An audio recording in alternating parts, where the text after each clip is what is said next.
Brandt spent last night with several hundred members of the Jewish community talking about the future of Catholic-Jewish relations. We're looking at a live shot of Pope John Paul II outside of Archbishop Edward McCarthy's house. The Pope is en route to the meeting downtown at the Cultural Center with Jewish leaders. Eyewitness News reporter Linda Patillo is standing by at that location. Linda, are you able to see the Pope at this point? I am seeing him on my monitor, Dwight, so I'm seeing the same thing you are. The Pope is greeting people gathered on the lawn of the Archbishop's house.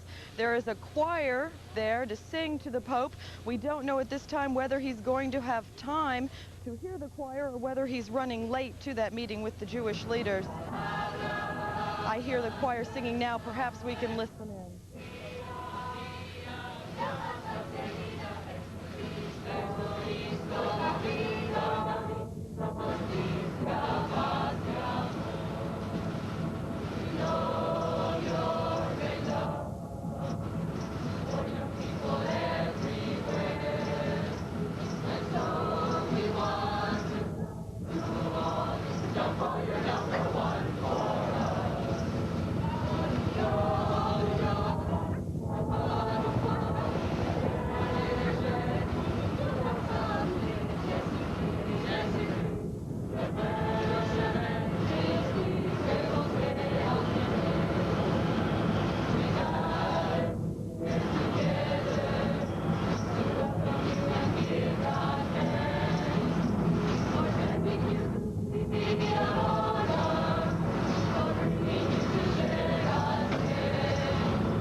Linda, I think we've just witnessed another mark of the man. Despite having a very tight schedule, he takes the time to listen to these young people who have waited so long for this very special moment.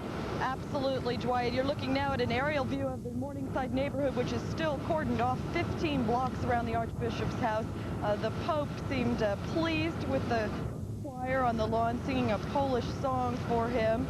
He will be leaving here now to go to the Cultural Center. I can see behind me that the motorcade is getting ready. Actually, I think the Pope is actually taking this minute to greet some of the members of the choir. I can't see that shot right now, but it seems that he's not moving toward the motorcade that fast.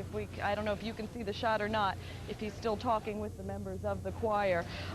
What's interesting, and in relation to Jerry Helfman and what's coming up at the Cultural Center, one of the things the Pope was able to see at the Archbishop's house was a charcoal sketch of himself, and it was done by a noted South Florida rabbi, Dr. Irving Lehrman of Temple Emmanuel. It was done in 1978 and actually graced the Archbishop's Christmas cards in 1979. Another example of improved relationships, perhaps.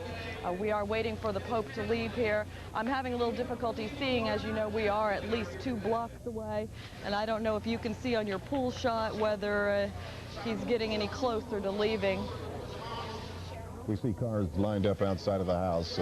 As we learned yesterday, these things definitely take some time, Linda. Absolutely. I see there that it looks like he is proceeding towards the car. I don't know how many songs the choir is planning to sing, but as you said, even in this tight schedule, he always seems willing to stop, talk with people, and truly seems to enjoy it. Well, you know, that's kind of an interesting thing, Linda, the fact that he is on a very tight schedule, and yet he never seems to be hurried. He never seems to be in so much of a hurry that he is rushed from one site location to another. He always takes the time to walk slowly and to make certain that everyone sees him or wants to, and that he has the opportunity to hold out his hand to everyone who wants to take it. Absolutely, and I believe I can see him getting into his car. Earlier, we had seen what appeared to be a convertible stretch limousine. We didn't know if that was for the Pope or not. It may be that it's just for Secret Service. I guess that would be a rather unusual move for him to ride in it, but it had pulled up directly in front of the house.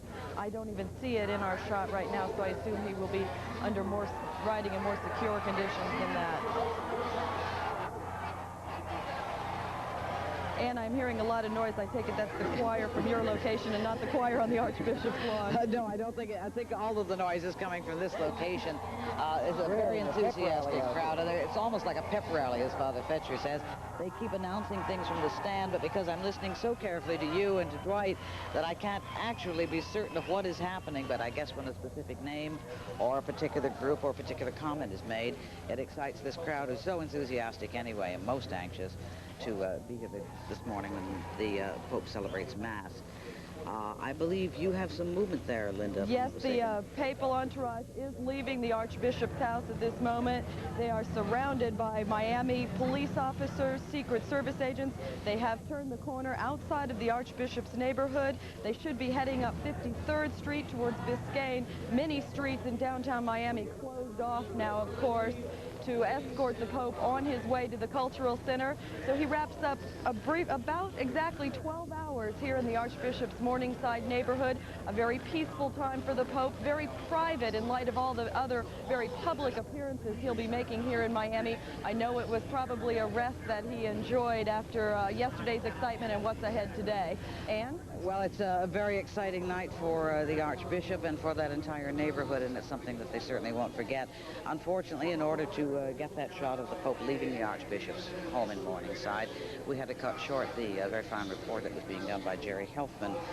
And as we know, that some of the difficulties that have existed between the Jewish faith and the Roman Catholic faith have been bridged as the years have gone by. They have had better and stronger relations, but they are always, to a certain degree, very fragile. And I think the clear fragility of those relations came to the forefront this summer when Pope John Paul II accepted a state visit from Kurt Waldheim of Austria, who you know is accused by the Jews of being involved in Nazi crimes. But if you don't know the facts about that particular meeting, we thought we'd review it for you so to refresh your memory. The history of the relationship between the Catholic Church and those who follow the Jewish faith has been strained over the centuries, but as time has passed, there have been good faith efforts